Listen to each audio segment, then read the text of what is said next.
Speaker referred the matter to the committee, but he did not want the committee to refer it back to the House. Is that what you're saying? Sir, you're on mute. You're on mute. Thank you. I'm saying that both the Speaker and the law clerk indicated that it is within the power of the committee to deal with this issue. I'm saying that Boston Gagnon says that what is within the. So I've got clear on that though. What are you saying that the Speaker indicated that because it's with the committee, it should not be reported back to the House? I'm just clarifying. No, I don't believe the Speaker made that ruling. All right, so the Speaker is all right with us reporting the matter back to the House then. Well, Mr. Chair, that's I don't think they've specifically made that either. I think they've actually they have. If I could quote, I'm quoting the Speaker now. If it believes that the privilege has been breached or has any other concern with respect to the situation, it can report to the House. I'm quoting from the Speaker. So you're quite wrong. The Speaker did rule on that matter, and I'm acting in accordance with his ruling. Okay, we're going to go back. These people are crazy. This is going to be a disaster.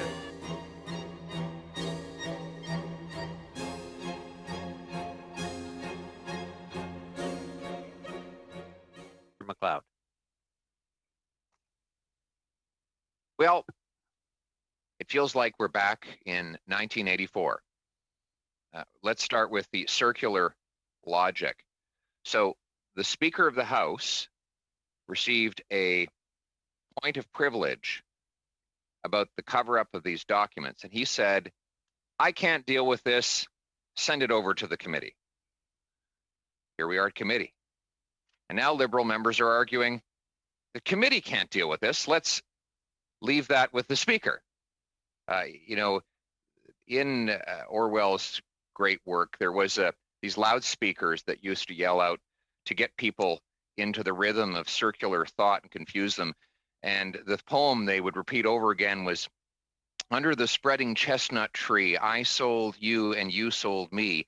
There lie they and here lie we, under the spreading chestnut tree.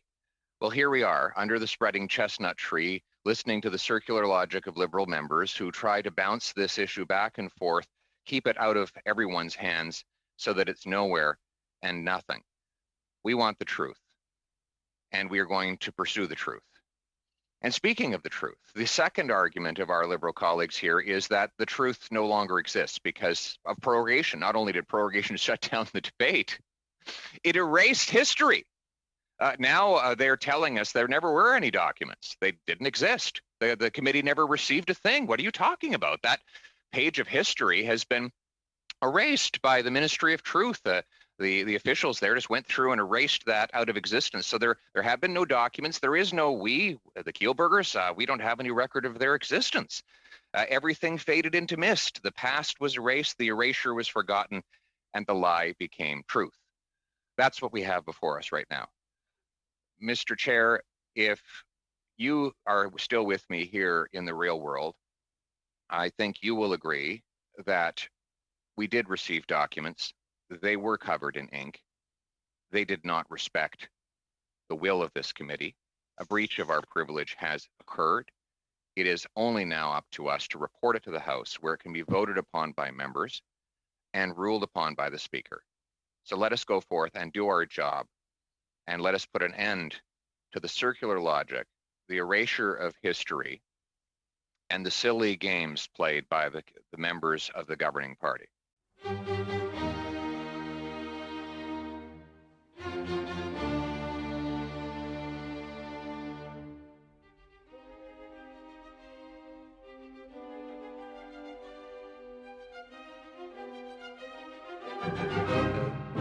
motion introduced by Mr. Poilievre is of questionable relevance for all the reasons outlined. Okay, is there anyone else wants to speak? Mr. Julian.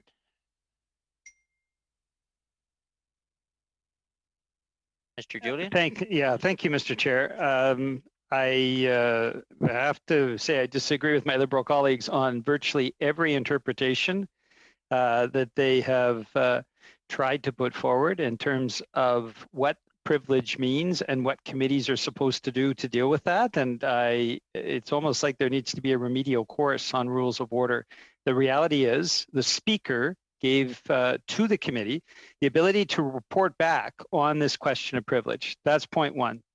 And so we have that responsibility to choose to report or not. That's the committee vote. I think a majority of committee members have said that they believe privilege was breached. That is sufficient to report to the speaker and to report to the House.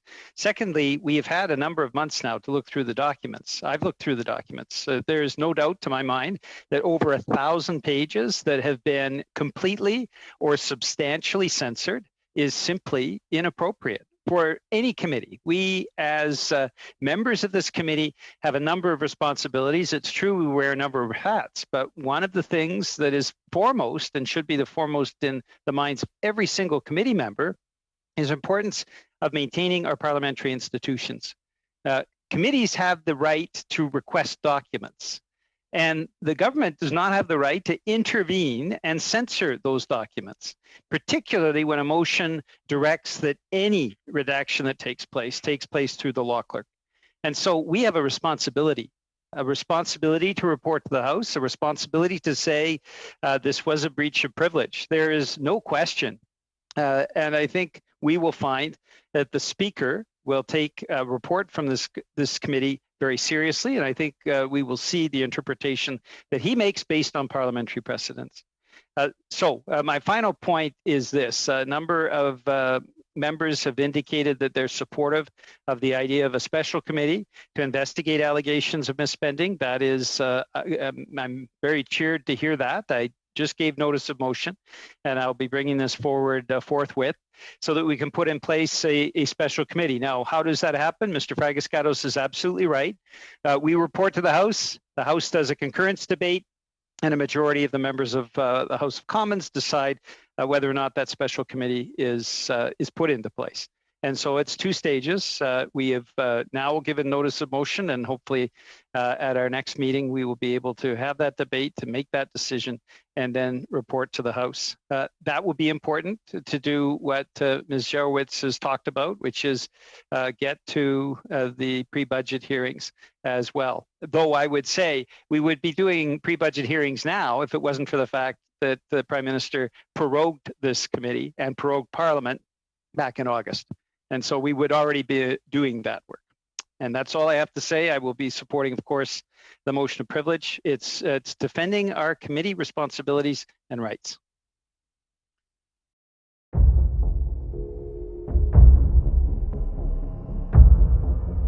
Just Go to the vote. we will go to the vote. I just want to read you the 2 points at the end. Your committee has concluded that the government's response failed to comply with the order.